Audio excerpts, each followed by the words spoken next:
They call humans primitive, long before they ever bothered to truly look at us. To them, we were a young species, noisy, divided, inefficient, still clinging to metal tools and chemical propulsion, while the rest of the galaxy had moved on to cleaner energies and elegant technologies. The Galactic Union categorized us as Tier 3, a label that sounded polite but carried a quiet insult. We were allowed limited contact, restricted trade, and endless observation. They watched us like one might watch a curious animal in a glass enclosure. Humanity knew how they saw us. The reports were not secret. The translations were not hidden. We knew we were considered backward. But humans had learned long ago that survival was not about proving others wrong with words. It was about enduring long enough to prove them wrong with actions. When the Union first made contact, they expected fear. They expected a scattered species to collapse under the realization that they were no longer alone. Instead, they found something that unsettled them. Humans argued, debated, protested, and joked about aliens on public networks within hours. Memes spread faster than official statements. People went to work the next day. Children still went to school. Farmers still harvested crops. Wars did not suddenly stop, but neither did civilization fall apart. The Union analysts recorded this as emotional instability. Humans called it normal. The galaxy was old, ancient beyond what most humans could easily imagine. Empires had risen and fallen for millions of years. Species came and went, some remembered only in fragmented archives and broken ruins drifting through empty space. Most advanced civilizations had followed a similar path. They discovered faster than light travel. They expanded. They unified. Over time, they optimized everything. And in optimization, something subtle was lost. Most advanced species no longer trained individuals to fight. They no longer needed soldiers in the old sense. War had become fleets versus fleets, drones versus drones, algorithms fighting algorithms. Casualties were counted in destroyed machines rather than broken bodies. It was efficient, clean, distant. Humans still trained soldiers, not because we loved war, not because we were primitive, but because we understood something deeply uncomfortable. Sometimes machines fail. Sometimes systems collapse. Sometimes the only thing standing between survival and extinction is flesh, bone, and will. The Union dismissed this as sentimental nonsense. They believed no civilization truly needed physical warriors anymore. Energy shields, automated turrets, and orbital strike platforms made close combat obsolete. They saw humans practicing hand-to-hand combat, blade training, and kinetic weapon drills, and quietly laughed. Why cling to ancient violence? Why waste resources on inefficient methods? Humans did not bother to explain, not because we had no answer, but because no one ever listens to a species they consider inferior. The first real test came not from conflict with the Union, but from something far worse. The Varkeen. The Varkeen were not conquerors in the traditional sense. They did not build empires. They did not negotiate treaties. They did not enslave populations. They erased them. Their biology was perfectly adapted for extreme environments. Their ships were grown rather than built. Their thinking was alien even by galactic standards. They did not value territory. They valued only biological dominance. Where they went, ecosystems collapsed. Oceans turned black. Atmospheres burned. Entire biospheres were consumed and repurposed to feed Varkeen expansion. The Union had encountered threats before. Pirate coalitions, rogue artificial intelligences, rebellious systems. None of those prepared them for the Varkeen. Union fleets engaged with confidence. They lost.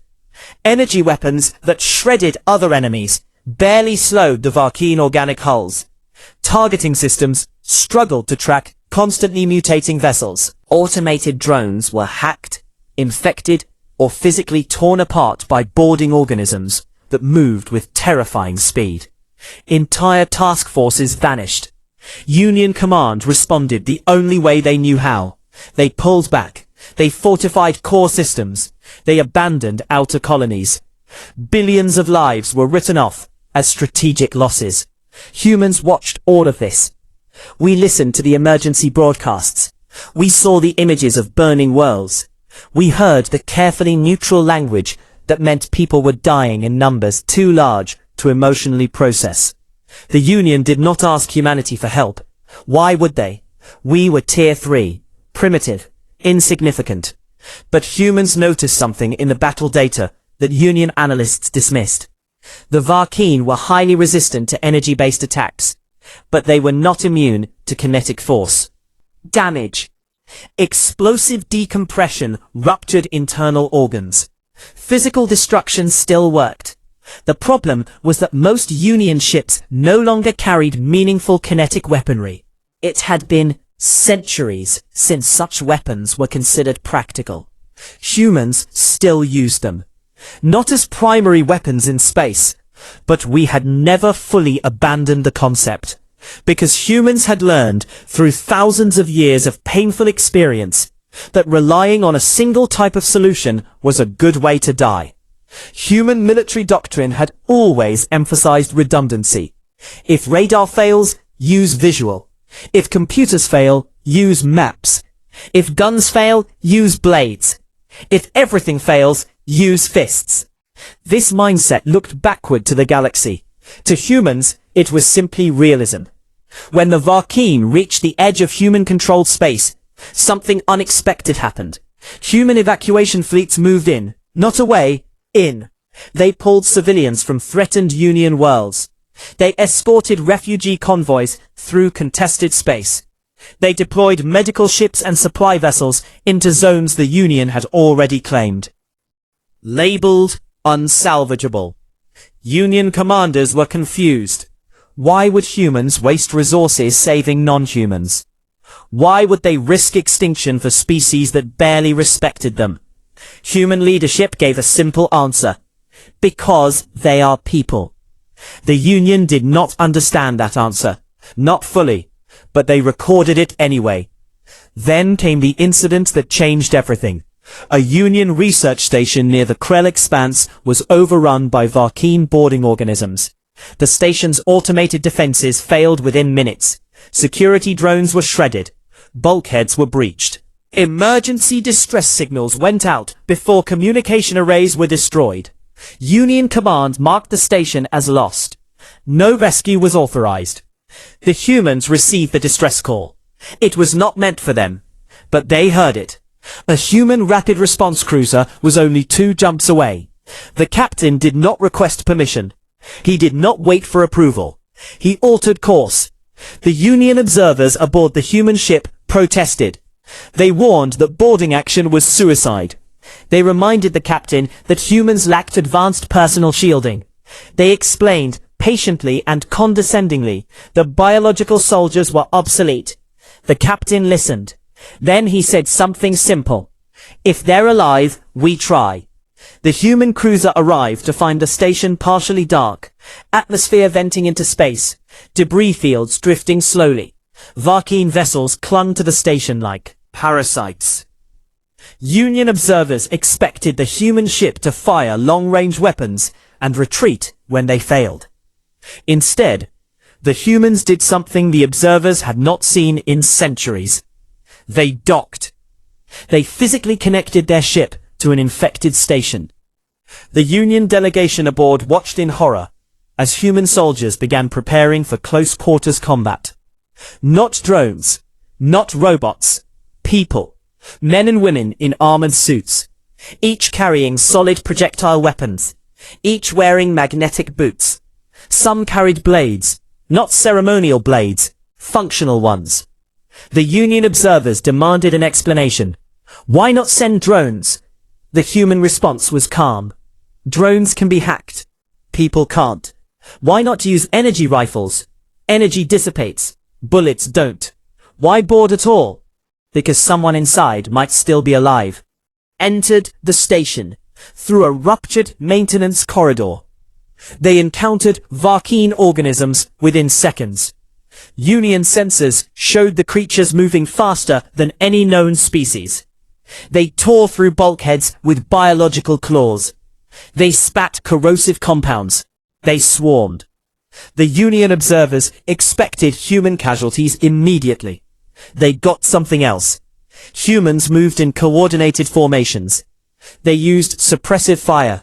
They used explosive breaching charges. They used physical cover. Bullets tore into Varkeen bodies. Not cleanly, not instantly, but effectively. Creatures fell. More came. Humans advanced anyway. When ammunition ran low, humans switched weapons. When weapons broke, humans used knives. When knives snapped, humans used hands. Union observers watched footage of a human grappling with a Varkeen organism twice his size, forcing a blade into a joint where armor plating overlapped. They had never seen a sapient being willingly engage in physical struggle like this. It looked insane. It looked barbaric. It worked. Human teams reached the station's inner habitats. They found survivors, engineers, scientists, Union civilians hiding in sealed compartments, terrified, hungry, alive. Humans formed protective corridors. They escorted survivors back to the docking point. They carried wounded. They dragged unconscious bodies. They did not leave anyone behind if they could physically move them. When the last human team pulled back, the cruiser detached. Then it fired. Kinetic torpedoes. High-mass projectiles accelerated to extreme velocities. They punched through Varkeen vessels and detonated inside. Organic ships ruptured. Biomass scattered into vacuum. The human cruiser jumped out with over 400 rescued survivors. Union Command received the report. They did not know how to categorize it. A Tier 3 species had successfully conducted a boarding operation against an enemy that had annihilated advanced fleets, using methods considered obsolete.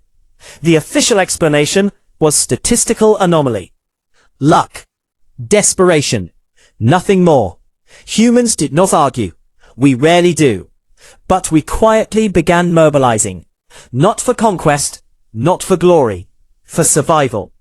Because humans had recognized something the Union had not yet fully accepted. The Varkeen were not a problem you could solve from a distance. They were a problem that required getting close. And humans had been getting close to danger for their entire history. The Union did not change overnight. Massive civilizations never do. Bureaucracy moves slower than extinction, even when extinction is knocking on the door. But something subtle began to shift. Quietly, uneasily. Reports from human operations started stacking up. Not just the rescue at Krell Expanse. Other incidents. Human escort fleets holding corridors long enough for refugees to escape. Human strike craft disabling Varkeen tendrils that latched onto stations. Human marines boarding infested freighters and burning them from the inside. Union analysts noticed a disturbing pattern. Where humans fought, survival rates were higher. Not perfect, not clean, but higher. The data contradicted centuries of doctrine. So they tried to explain it away. Humans were reckless. Humans were inefficient. Humans were emotionally driven. All of that was true. None of it explained why humans kept winning engagements everyone else lost. The real problem was philosophical. Most advanced species had designed their civilizations around minimizing individual loss. Humans had designed theirs around accepting that loss was sometimes unavoidable. This difference shaped everything. Union soldiers, such as they existed, were trained primarily to manage systems. They coordinated drones, operated weapons platforms, and monitored battle networks. Few had ever fired a weapon themselves. Fewer still had ever seen blood outside of medical simulations. Human soldiers grew up knowing history. Not sanitized history. Not mythologized versions. But messy, brutal, uncomfortable history. They knew about wars where cities burned. They knew about plagues, They knew about starvation. They knew their species had nearly wiped itself out multiple times. And they knew they survived anyway. That knowledge changed how humans looked at danger. To the Union, danger was a flaw in planning. To humans, danger was a constant. Something you prepare for, not eliminate. Human military training reflected this. Recruits were pushed past exhaustion. They were deprived of sleep. They were placed in chaotic environments where plans failed on purpose. Instructors broke their equipment, cut their communications, changed objectives without warning. Perfection. The goal was adaptability. Union observers once asked a human trainer why they deliberately sabotaged their own trainees. The trainer answered, "Because the enemy won't play fair." The Union found this logic unsettling. Their own training emphasized precision, predictability, control. Human training embraced uncertainty. And that uncertainty turned out to be exactly what the Varkeen thrived in. The Varkeen evolved in environments where nothing stayed stable. Their biology was a living adaptation engine. They changed shape. They changed density. They changed attack patterns. Union algorithms struggled to keep up. Humans did not rely on algorithms to the same degree. They relied on people making decisions in real time. Sometimes wrong decisions, but fast ones. A human squad encountering a new Varkeen variant did not wait for Central Command to analyze. They experimented. They shot different areas. They used explosives. They tried fire. They tried blunt force. They observed what worked. Then they shared that information, not through perfectly formatted data packets, through simple, brutal statements. Shoot the joint, burn the membrane, crush the core. Union analysts were horrified by the lack of elegance. Humans did not care. Elegance does not stop something from killing you. Effectiveness does. Slowly, the Union began allowing limited human advisory teams to embed with their fleets. Officially, this was to study human tactical behavior. Unofficially, it was because Union commanders were desperate. The first joint operation was a disaster. Not because of humans, because of incompatibility. Union ships tried to maintain perfect formation. Humans kept breaking formation. Commanders demanded explanations. Human captains replied with something infuriatingly vague. We saw an opening. Union doctrine said never expose flanks. Human doctrine said sometimes you risk a flank to stab the enemy in the heart. The battle descended into chaos. Varkeen organisms swarmed. Union drones were overwhelmed.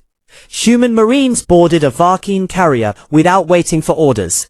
Union command labeled it insubordination. The humans destroyed the carrier from the inside. The battle ended with heavy losses, but it ended in a victory. Union command quietly erased the word insubordination from the official record. Instead, they wrote, "Unorthodox success." More joint operations followed. Each time, humans behaved in ways the Union considered irrational. They charged when retreat was logical. They held positions long past recommended casualty thresholds. Refused to abandon wounded. Union commanders argued. Human commanders listened. Then did what they believed was right. The results spoke for themselves. Union casualty rates decreased when humans were present. Varkeen advance slowed in sectors where humans operated. For the first time, the Union started asking humans questions. Not publicly, not proudly, but privately. How do you maintain morale? Humans answered, we let them feel. Union found this confusing. Human units were loud. They joked, they cursed, they argued, they mourned openly when someone died. Union units were quiet. Emotion was considered destabilizing. Humans considered suppressed emotion dangerous. A human officer explained it this way. If you pretend nothing hurts, eventually you stop caring. If you stop caring, you stop fighting. Understand? But they could not ignore the results. Then came the Battle of Orthis Prime. Orthis Prime was a Union core world, heavily populated, industrially vital. If it fell, the Varkeen would have a direct path toward the heart of Union territory. Union Command committed everything: massive fleets, planetary shields, orbital defense grids, the largest concentration of automated firepower ever assembled. Humans were asked to assist, not lead, assist. Human leadership accepted, not because they were flattered, but because Orthis Prime had billions of people on it. The Varkeen arrived in numbers that blotted out stars. Union fleets opened fire. Energy beams lit space like artificial suns. For a moment, it looked like the Union might actually win. Then the Varkeen adapted. Organic hulls thickened. Energy absorption layers formed. That had been vaporized moments earlier began surviving direct hits. Union firepower became less effective with every passing minute. Human commanders saw the pattern immediately. They transmitted a recommendation: switch to kinetic saturation. Union command hesitated. Kinetic weapons were considered inefficient. Human commanders did not wait. Human ships reconfigured. Cargo holds opened, not to deploy missiles, but to deploy mass. Chunks of metal, old ship components, asteroid fragments, anything with weight. Human vessels accelerated these objects to extreme velocities and launched them into Varkeen formations. There was no elegance, no precision, just overwhelming physical force. Varkeen ships began to rupture, not because of sophisticated targeting, but because nothing biological withstands being hit by a mountain moving at relativistic speed. Union observers were stunned. This was not advanced warfare. This was throwing rocks at a cosmic scale. It worked. Human marines followed up by boarding crippled Varkeen vessels, not to capture, not to study, but to destroy internal breeding chambers, to collapse structures, to make sure the ships never regenerated. Union commanders watched in growing unease as humans fought inside enemy ships, while Union fleets stayed at a safe distance. Safe. Humans had never believed in safe. The battle lasted 3 days. 3 days of continuous combat. 3 days of boarding actions, counter-boardings, close-range firefights, and brutal hand-to-hand encounters. At the end of the 3rd day, the Varkeen retreated. Not tactically, not strategically. They fled. The Union had never seen the Varkeen retreat before. Survived. Barely. Billions lived. Millions died. Humans counted that as a terrible victory. The Union counted it as impossible. Something fundamental shifted after Orthis Prime. The Union could no longer pretend humans were irrelevant. They still did not call humans equals, but they stopped calling them primitive. Instead, a new term began circulating in classified channels. Uncomfortable. Humans were uncomfortable, not because of their technology, but because of their mindset. They reminded the galaxy of something it had tried to forget: that progress does not erase violence, that intelligence does not eliminate brutality, that sometimes survival requires getting your hands dirty. Humans had never stopped knowing this. The galaxy was just being forced to remember. After Orthis Prime, the war changed. Not in scale, not in brutality, but in understanding. The Union stopped pretending the Varkeen could be defeated by distance alone. They began reorganizing fleets to include human-led assault groups. Not officially, not publicly, but in practice. Whenever a system was deemed critical, a quiet request was sent to human command. Can you send ground forces? Can you send boarders? Can you send the ones who fight up close? Humans said yes more often than no. Not because they enjoyed it, not because they wanted recognition, but because every day the Varkeen existed, more people died. Human industry shifted into full wartime production. Civilian factories converted to build armor. Shipyards started producing simple, rugged vessels instead of elegant, specialized designs. Human engineers prioritized reliability over beauty. Could survive abuse. It was good enough. Union engineers found this approach crude. They also found it effective. Human weapons lacked the refinement of Union technology, but they rarely jammed, rarely overheated, rarely failed completely. A human rifle might not be perfect, but it would still fire after being dropped in mud, exposed to vacuum, or slammed against a bulkhead. Humans designed for worst-case scenarios. The Union had designed for ideal ones. That difference mattered more than anyone wanted to admit. Joint task forces became common. At first, Union species kept their distance from human tribes. Humans were loud. Their rituals were strange. They painted symbols on armor. They played aggressive music before battle. They customized equipment in ways Union found illogical. But after enough battles, fear slowly turned into respect. Something. Humans did not abandon allies. Not when retreat was ordered. Not when evacuation windows closed. If a Union trooper went down near humans, humans moved toward them, not away. They dragged them, carried them, shielded them with their own bodies. Union medical officers began reporting an anomaly. Union casualties extracted alive from battlefields increased sharply when humans were present. This had never been part of any official agreement. Humans did it anyway. A Union officer once asked a human sergeant why they risked their own lives for non-humans. The sergeant answered, "You're breathing. That's enough." Stories spread. Not official ones, not propaganda. Small stories. A human marine holding a corridor alone while civilians escaped. A human medic staying behind with wounded until extraction was impossible. A human squad choosing to fight to the last, so a mixed species unit could withdraw. The Union had never built mythology around individuals. They believed civilizations, not people, made history. Humans had always believed the opposite. The Vakeen began changing tactics. They started targeting human units specifically. They learned that if humans were removed, resistance collapsed faster. This was both terrifying and validating. Humans were now considered priority threats, a tier 3 species. Priority threat. Human command understood the implication. They also understood something else. If the enemy feared you, you were doing something right. The turning point of the war did not come from a massive fleet battle. It came from a small, desperate operation. Deep inside Vakeen-controlled space, long-range probes detected something unusual. A massive organic structure, larger than any ship, station.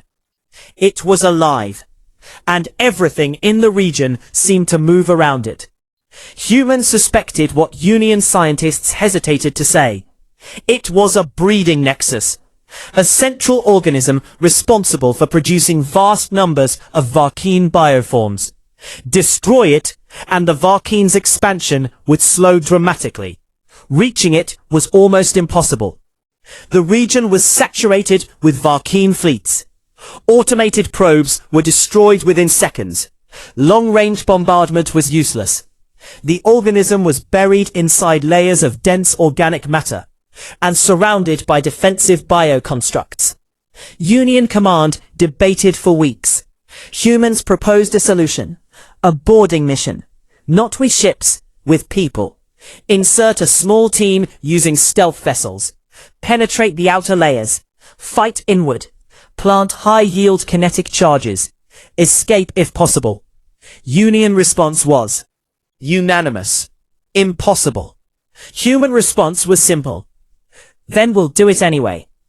Volunteers came from across human space, not because they expected to survive, but because they understood what was at stake. A single mixed-species task force was assembled. Humans formed the core. A few Union specialists joined. Engineers, medics, sensors.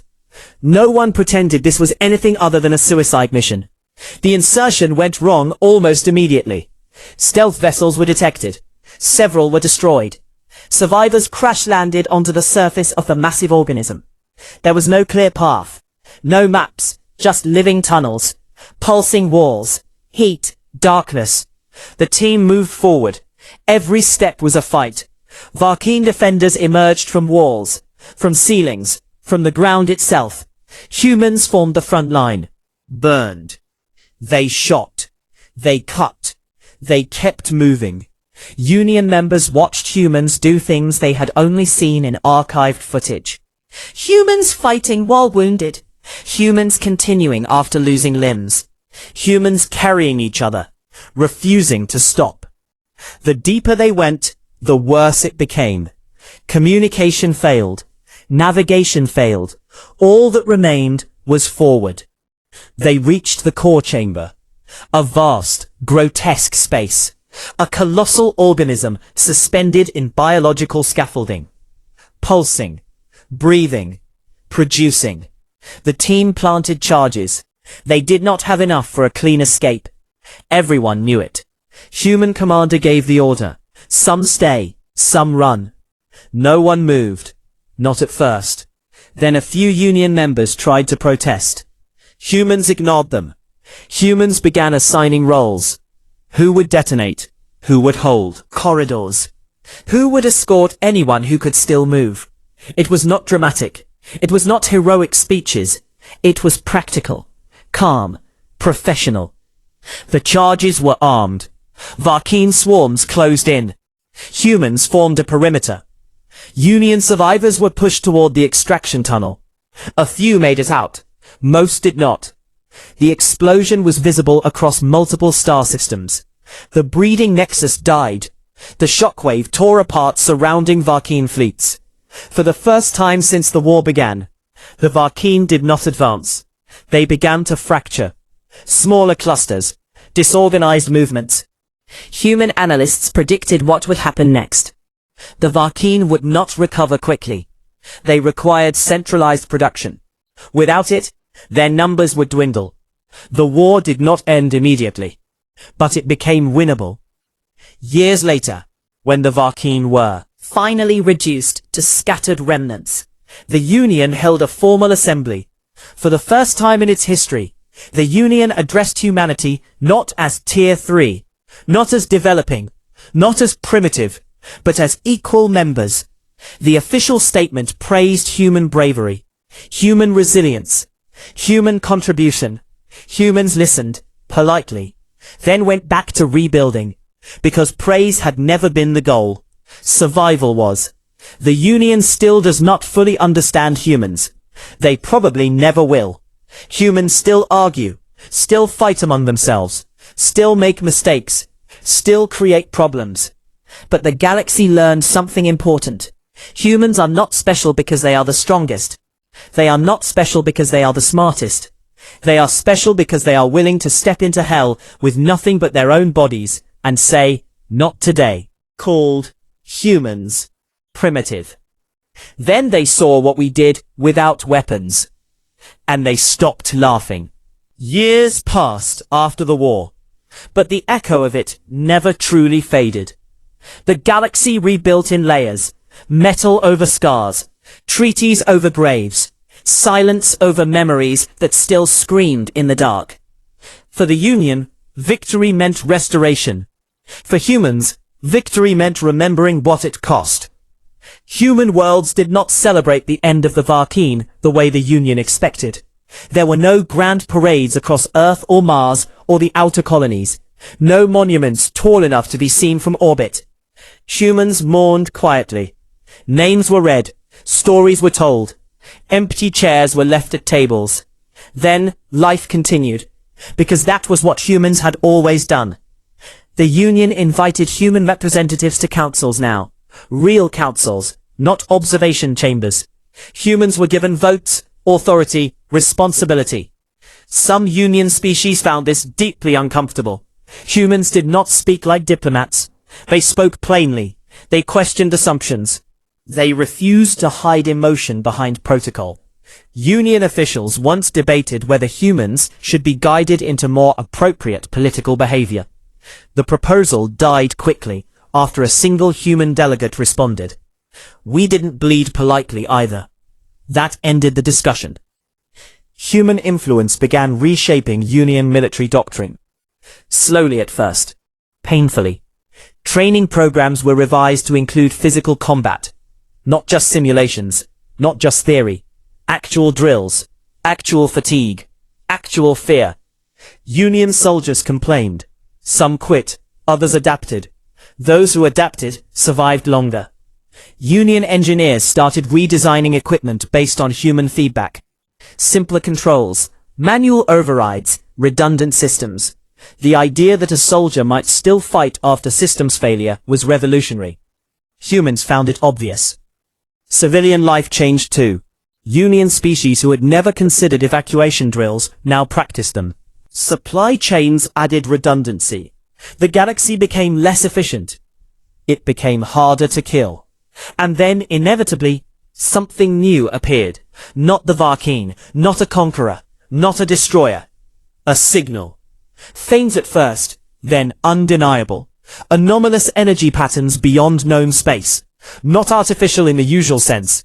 Not biological either. Something older. Something vast. Something that did not move toward the galaxy, but watched it. The Union panicked quietly. Humans noticed. They requested all available data. Union analysts hesitated. Old habits die hard. Humans did not push. They waited. Then they sent a message. If it's dangerous, hiding it won't make it safer. The data was shared. Human scientists studied it and reached a conclusion that unsettled everyone. The signal was not a weapon. It was a warning. Something out there had noticed the war. Not the Varkeen alone. Not the Union alone. Human command addressed the Union with brutal honesty. Whatever is out there, it knows we exist now. The Union asked the question no one wanted to ask.